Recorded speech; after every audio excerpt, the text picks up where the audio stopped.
Oh, thank God. It's finally over. You can rest easy, America. Our national emergency has come to an end. The last episode of Picard has aired.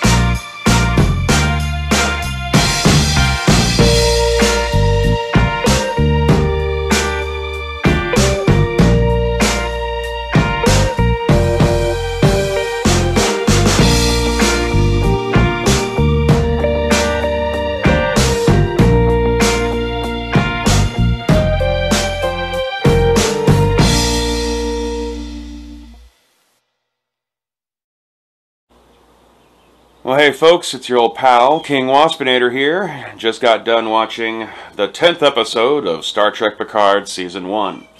I was so excited last night to see it premiere that I fell asleep and had to watch it when I woke up this morning, hence the video's out a little bit later than I would have liked, but hey, such is life. So, talk about your anticlimaxes. Not nearly as over-the-top and bombastic as I was expecting it to be.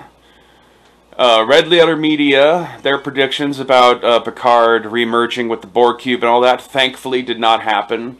My own personal theory about the return of Commander Data, let's say I was 30% correct, which is, I guess, better than 0% correct, so I didn't make a complete fool of myself with my last major video I put out, but thankfully Data was not working with the super sentient AI's Federation from beyond time and space. So, here, I guess, a few bullet points on things that stood out to me in this wonderful, wonderful episode of Picard. Right off the bat, since I didn't pay the full $10.99 or whatever it is for the non-commercial version of CBS All Access, I got to see a lot of ads while watching this, and I can't help but notice that the vast majority of the things that CBS produces is procedural cop shows, and so maybe that's why science fiction isn't really all that natural of a fit for them, because they're used to writing shows about cops and FBI agents and MacGyvers and stuff like that. So this really isn't in their wheelhouse, so to say. But our big space battle basically just came down to the Romulans showed up and shot a bunch of flowers and then had a standoff with a Starfleet fleet. We got to see Riker in command of a ship, but it wasn't the Titan or the Enterprise. It was some completely brand new ship with a Chinese name. Great timing for that. In this episode, Picard dies. Spoilers. This is not a. I'm a totally a spoiler type channel. I like being able to talk about things after seeing them. So if you don't like that kind of stuff, get the hell out of here. Otherwise, be sure to hit like and subscribe if you'd like more of this exciting King Waspinator content every day.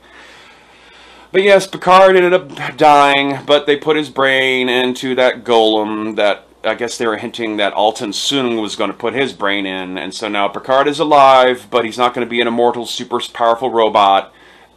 They've even programmed it to die when he would have died anyway. What a bunch of plot contrivances. Why not have just fixed his Irrimagic syndrome and just had that not be an issue? But I guess, you know, drama. 7 of 9 confirmed for lesbian action as they end the show off with her holding hands with Raffi, so I guess we're finally going to get some 7 of 69 action. And I think the thing that may just bother me the most is for all this build-up and hype about this super enlightened, super sentient AI federation that exists beyond time and space. Largely consisted of the signal that the synthetics sent off to summon them opened a red glowing gateway, rather kind of hellish looking, and then a bunch of Cthulian tentacles, but robotic, start pouring out of the fissure. So I guess our super sentient AIs from the intergalactic Space-Time Federation are robotic elder gods, and that's out there in the setting now. So, okay. Q did not show up. I'm a little disappointed in that. We did, though, as I said, I was a little bit right about Data. Data was a little bit of an ascended being of sorts.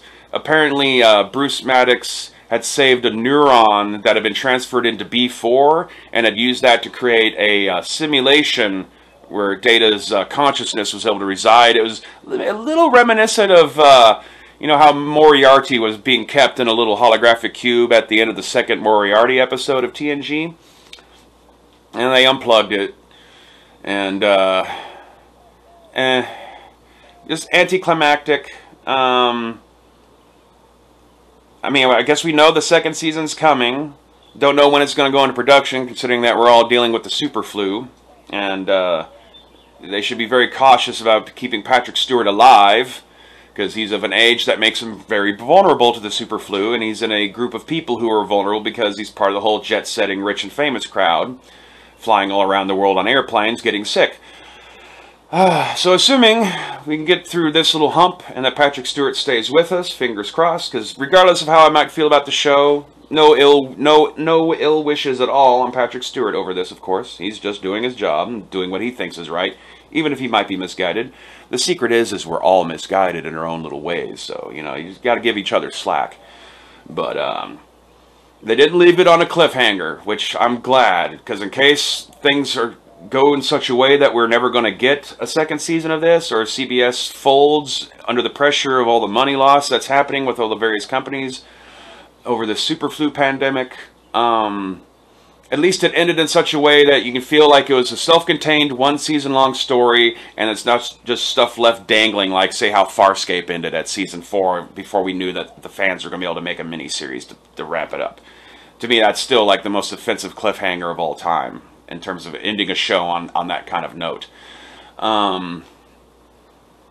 Barely any advertising for Star Trek Discovery. At the very beginning of the show, it showed a quick little ad showing Michael Burnham holding up a busted up, burnt, shredded Federation flag, and obviously in front of a green screen environment. It wasn't very impressive. And then most of the rest of the advertising was talking about NCIS LA, and Blue Bloods, and FBI, and MacGyver, and just all these other shows that, maybe, you know, I don't represent all Star Trek fans, but I certainly represent a good demographic of Star Trek fans, and I am not in the least bit interested in watching any of these programs that they were advertising to me while watching this show. So it would have been really helpful if CBS had actually dumped some money into some genuine science fiction. They don't just only have to make Star Trek. You know, there's other kinds of science fiction type stuff they could be making.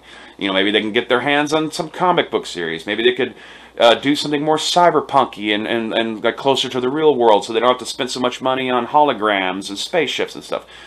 And maybe they can do some there's just got to be other things they could market to, because their main thing that they have for their streaming service going for them to attract an audience are Star Trek fans. Star Trek fans like science fiction. So if you think that if they want us to keep watching and paying for their service and paying attention to them, then they should be feeding us what we actually want, and not just this little dribble of mediocre Star Trek.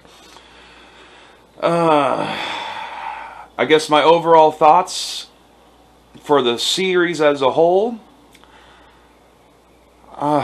I guess I don't know. I'll probably have to maybe marathon it sometime in the next week or so and get a second pass through now that we've seen it, and knowing what's coming at the end, being able to pay better attention to how well they dole out clues along the way.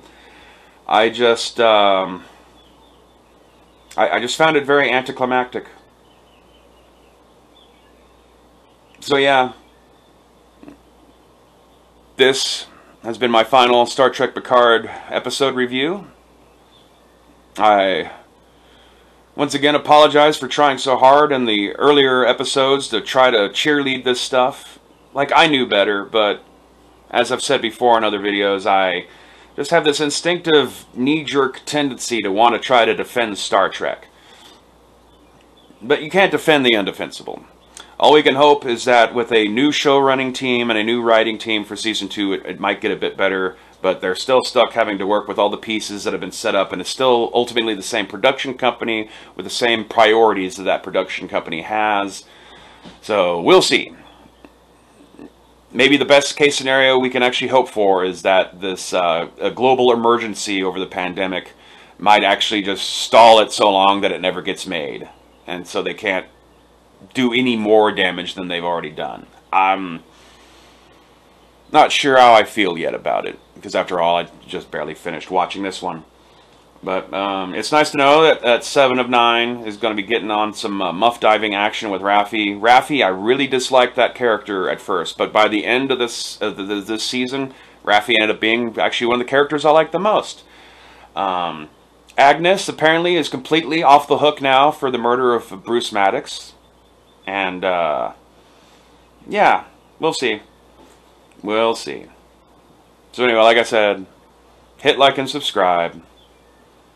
Leave some comments. Tell me I'm wrong. Hit that thumbs down button. I don't care. The algorithm likes it no matter what you do. So I'll see you when I see you. Be sure to check out. I'm going to be putting out almost daily, maybe not quite daily, but fairly regularly. I'm going to start doing little sermons from the Ferengi Rules of Acquisition. I already have the first one up, and I guess the next one I'll be doing will be either tonight or tomorrow morning. So, may the Force be with you. Have a good one.